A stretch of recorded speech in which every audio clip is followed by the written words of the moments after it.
રાજકોટમાં મતદાન શરૂ થાય એ પહેલા જ મશીનમાં ખામી આવી ગઈ। વોર્ડ નંબર 7 માં મતદાન પૂર્વે ઈવીએમ મશીનમાં ખામી જોવા મળી છે।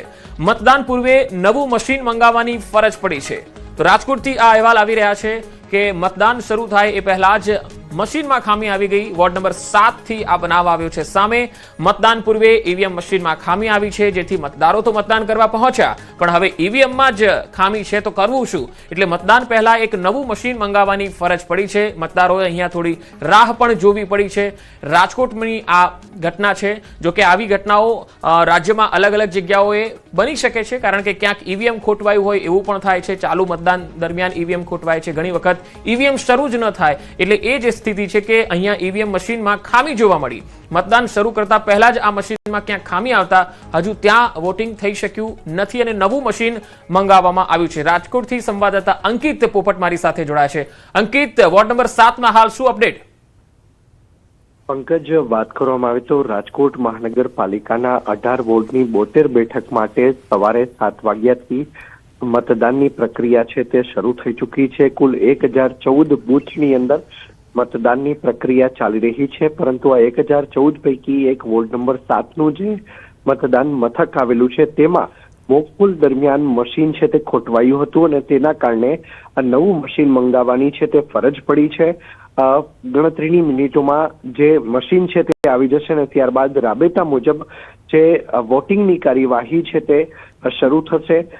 અન્ય તમામ બૂથોમાં હાલ અત્યારે મતદાનની પ્રક્રિયા ચાલી રહી છે અને ખાસ કરીને વયોવૃદ્ધ લોકો છે તે હાલ મતદાન મથક સુધી પહોંચી રહ્યા છે। જી ખાસ અંકિત, રાજકોટના બાકીના જે વિસ્તારો છે ત્યાં મતદારોમાં કેવો ઉત્સાહ દેખાઈ રહ્યો છે? ચોક્કસથી સવારના 7 વાગ્યાથી મતદાન છે તે શરૂ થઈ ચૂક્યું છે।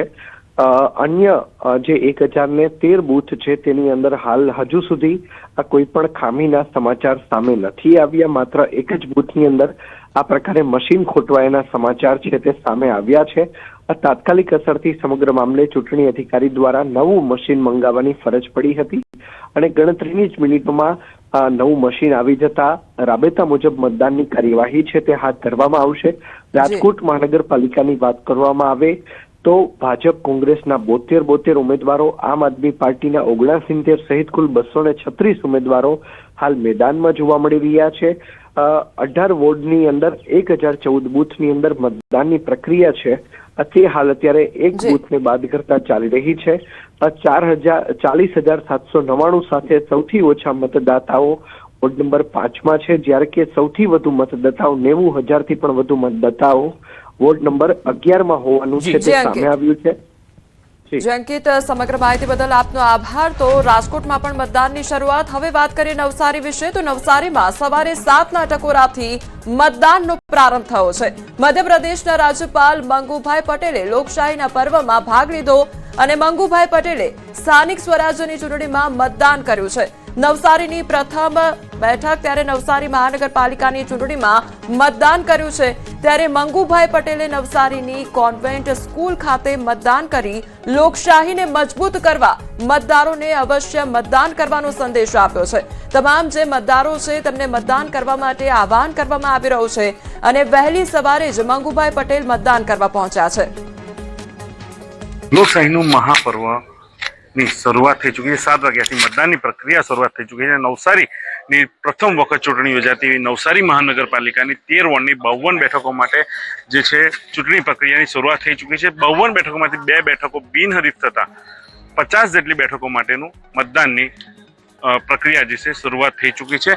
દરેક મતદાતા પોતાનો મતાધિકારનો ઉપયોગ કરવા માટે મતદાન મથકે પહોંચી રહ્યા છે, પરંતુ નવસારી જિલ્લામાં ખાસ કરીને રહેતા મધ્યપ્રદેશના રાજ્યપાલ મહામહિમ મંગુભાઈ પટેલ પણ મધ્યપ્રદેશથી પોતે નવસારી સુધી આજે પોતાના મતાધિકારનો ઉપયોગ કરવા માટે નવસારી પહોંચ્યા છે અને અહીંયા જે નવસારીની જે કોન્વેન્ટ સ્કૂલ છે ત્યાં પોતાનો મતાધિકારનો ઉપયોગ કરીને જે લોકશાહીનું જે પર્વ છે પર્વ મનાવી રહ્યા છે અને મતદાનનો ચોક્કસથી ઉપયોગ કરવો જોઈએ। મતદાતા તરીકે પોતાનો મત અવશ્ય આપવો જોઈએ એવું એક સ્પષ્ટ સંદેશો અન્ય મતદારોને પણ આપી રહ્યા છે કે મંગુભાઈ પટેલ જે મહામહિમ રાજ્યપાલ છે એ મધ્યપ્રદેશથી સીધા આજે પોતાનો મતાધિકારનો ઉપયોગ કરવા માટે, મતદાનનો ઉપયોગ કરવા માટે નવસારી પહોંચ્યા છે અને ખાસ કરીને મંગુભાઈએ પણ આજે પોતાના મતાધિકારનો, મતદાનનો ઉપયોગ કરીને મતદાતાઓને સ્પષ્ટપણે સંદેશ આપ્યો છે કે દરેક મતદાતાઓએ પોતાનો મતાધિકારનો ઉપયોગ કરવો જોઈએ અને અવશ્ય મતદાન કરવું જોઈએ એવો સ્પષ્ટ સંદેશો મંગુભાઈ પટેલે આપ્યો છે. ભાવિન પટેલ, ન્યૂઝ 18 ગુજરાતી, નવસારી.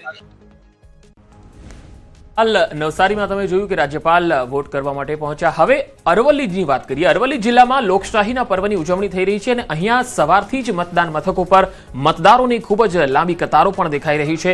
લોકશાહીનું આ મહાપર્વ છે અને મતદારોમાં ભારે ઉત્સાહ છે. અરવલ્લીના તમામ તાલુકા પંચાયતોની બેઠકો, જિલ્લા પંચાયતોની બેઠકો અને નગરપાલિકાની જે બેઠકો છે તેના માટે હાલ મતદાન થઈ રહ્યું છે અને આ મતદાનમાં મતદારોમાં પણ જબરજસ્ત ઉત્સાહ દેખાઈ રહ્યો છે. મતદાન કેન્દ્રોની બહાર અત્યારે તમે જોઈ શકો છો કે વડીલો છે તેઓ પણ મોટી સંખ્યામાં આવી રહ્યા છે અને સૌને અપીલ પણ કરી રહ્યા છે કે સૌએ પોતાના આ મતાધિકારનો પર્વનો, લોકશાહીનો પર્વ છે તેમાં મનાવવો જોઈએ અને પોતાના મતાધિકારનો ઉપયોગ કરવો જોઈએ.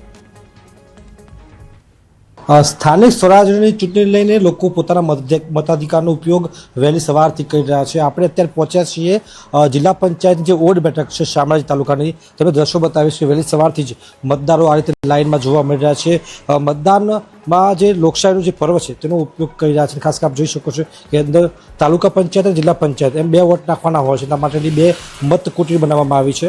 આ રીતે મતદારો અહીંથી પોતાનું જે આધાર કાર્ડ છે અથવા કોઈ પણ જે કાર્ડ છે બતાવી અને મતદાન કરી રહ્યા છે અને ખૂબ જ જે ચૂંટણી પંચ દ્વારા વ્યવસ્થા કરવા દેવામાં આવી છે. શાંતિપૂર્ણ માહોલમાં જે મતદાન થાય તે માટેની વ્યવસ્થા છે અને પોલીસનો બંદોબસ્ત જોવા મળી રહ્યો છે. જિલ્લામાં 1071 મતદાન મથકો ઉપર ચુસ્ત રીતે આ રીતે મતદાન કરવામાં આવી રહ્યું છે. લોકો આપણી સાથે છે, આપ જોઈ શકો છો કે તમે મતદાન કરવા માટે આવ્યા છો. કેવો માહોલ છે, કેવો આનંદ અને કેવા પ્રશ્નો સાથે મતદાન કરી રહ્યા છો આજે? સારા પ્રશ્નો સાથે કરી રહ્યા છે. તમે આવ્યા છો મતદાન કરવા માટે વહેલી સવારે. કેવો માહોલ છે અને કેવું લાગી રહ્યું છે તમને મતદાન, પોતાનો મતાધિકારનો ઉપયોગ કરીને? સારો માહોલ છે આ વખતે. તમારા વિસ્તારમાં કેવા પ્રશ્નો છે અત્યારે? અત્યારે ઠીક છે. રોડ રસ્તાનો પ્રશ્ન ખરા? હા એવો ખરો. હા રોડનું ખરું છે. હા એ અમારે લગભગ 2-3 વર્ષથી બધું તૂટી કોઈ જોતા નહીં. એટલે લોકોના પ્રશ્નો છે, પ્રાથમિક જરૂરિયાતો છે અને તમામ બાબતોને ધ્યાનમાં રાખી અને શાંતિપૂર્ણ માહોલમાં તેઓ મતદાન કરી રહ્યા છે અને લોકશાહીના પર્વની ઉજવણી કરી રહ્યા છે. વધુમાં વધુ મતદાન થાય તે માટે ન્યૂઝ 18 ગુજરાતી પણ અપીલ કરે છે. હાર્દિક પટેલ, ન્યૂઝ 18 ગુજરાતી, અરવલ્લી.